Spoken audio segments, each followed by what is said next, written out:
గారు ఉన్నారు, బీజేవైఎం కార్యదర్శి. సో అశోక్ గారు చెప్పండి, ఈరోజు ఫోన్ ట్యాపింగ్ ఇష్యూని భారతీయ జనతా పార్టీ సీరియస్గా తీసుకుంది. సో డెఫినెట్గా కేసీఆర్ని అరెస్ట్ చేయడమే మీ ఏకైక లక్ష్యం అని చెప్పేసి అంటున్నారా? ఎందుకంటే ఇప్పటివరకు ఆయన వ్యక్తిగతంగా కేటీఆర్ పేరు కావచ్చు, కేసీఆర్ పేరు కూడా రాలేదు. సో ఇదంతా మీరు ఫేమ్ అంటే ఒక ఫేము ఏదో ఒకటి చెయ్యాలని చెప్పేసి చేస్తున్నారు అనుకోవచ్చు. ఈరోజు 100కు 100% ఫోన్ ట్యాపింగ్ విషయంలో దోషులు ఎవరైనప్పటికీ, గత ప్రభుత్వం ముఖ్యమంత్రి అయినప్పటికీ, మంత్రి కేటీఆర్ అయినప్పటికీ, ఎవరినైనప్పటికీ కూడా విడిచిపెట్టే ప్రసక్తి లేదు. ఖచ్చితంగా 100కు 100% ఈరోజు ఫోన్ ట్యాపింగ్లో ఎవరైతే పాల్పడ్డారో ప్రతి ఒక్కరిని అరెస్ట్ చేసే వరకు భారతీయ జనతా పార్టీ ఊరుకోదు.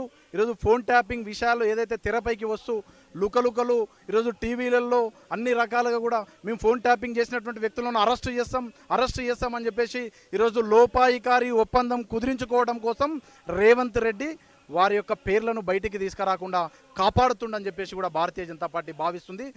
ఆ రకంగా చేయకూడదు. ఈరోజు ఫోన్ ట్యాపింగ్ విషయంలో ఉన్నటువంటి దోషులను వెంటనే శిక్షించాలని ఈరోజు భారతీయ జనతా పార్టీ ఆధ్వర్యంలో ఇందిరా పార్కు కేంద్రంగా మేము ధర్నా కార్యక్రమం ప్రారంభించినాం. ఇది ఆరంభం మాత్రమే. ఒకవేళ అరెస్ట్ చేయని పక్షాన భారతీయ జనతా పార్టీ తీవ్ర స్థాయిలో ఉద్యమిస్తుందని చెప్పేసి కూడా నేను తెలియజేస్తా ఉన్నాను. గతంలో రేవంత్ రెడ్డి గారు డబుల్ బెడ్రూమ్ వాళ్ళకి చెల్లపల్లి జైల్లో కట్టిస్తా అని చెప్పేసి అన్నాడు. మీరు అట్లాంటి డబుల్ బెడ్రూమ్లు ఏమన్నా రెడీ చేసుకుంటున్నారా? ఒకవేళ ఇక్కడ స్టేట్ నుంచి కాకపోతే సెంట్రల్ నుంచి అయినా? ఇది మాటల వరకు మాత్రమే అండి. చట్టం ముందు అందరూ సమానులే అనే ఒక విషయాన్ని మర్చిపోవద్దు.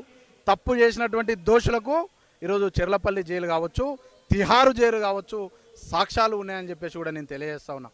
గతంలో లిక్కర్ స్కామ్ కేసులో ముఖ్యమంత్రి కూతురు అయినప్పటికీ కూడా విడవకుండా ఈరోజు తీసుకుపోయి లోపటేసినటువంటి ప్రభుత్వాన్ని. కాబట్టి చట్టం ముందు అందరూ సమానులే. ఈరోజు మాటలు చెప్పి ఈరోజు భయభ్రాంతులను గురి చేసి లోపాయికారి ఒప్పందం చేసుకోవాలనేటువంటి ఆలోచనలో రేవంత్ రెడ్డి ఉన్నాడు. రూములు చూపించి భయపెట్టేటువంటి బ్లాక్మెయిల్ రాజకీయం రేవంత్ రెడ్డి గారు చేస్తున్నారని చెప్పేసి కూడా మేము తెలియజేస్తున్నాం. సో ఇప్పుడు రేవంత్ రెడ్డి గారు చెప్తుంది ఏంటంటే బీఆర్ఎస్ బీజేపీ రెండు ఒకటే. సో కేసీఆర్ కూతుర్ని కాపాడడం కోసమే ఇదంతా చేశారు అని చెప్పేసి బయట చెప్పుకుంటున్నట్టు. నిజంగా మీరు లోపల కలిసి బయట ఇదంతా డ్రామా అనుకోవచ్చు. ఈరోజు డ్రామాలు ఏంటివో లేకుంటే లోపాయికారి ఒప్పందాలు ఏంటివో ఈరోజు సమాజానికి అంతా కూడా తెలుసు.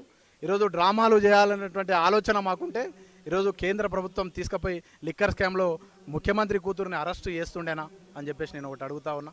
ఈరోజు మాకు డ్రామాలు చేయాలన్నటువంటి ఆలోచన ఉంటే ఈరోజు నువ్వు ముఖ్యమంత్రి అవుతుంటివా అని చెప్పేసి కూడా మేము ఒకసారి ఆలోచన చేసుకో అని చెప్పి చెప్తున్నాం. ఈరోజు డ్రామాలు చేసేది నీవు. ఈరోజు నీ ప్రభుత్వం డ్రామాలు చేస్తుంది.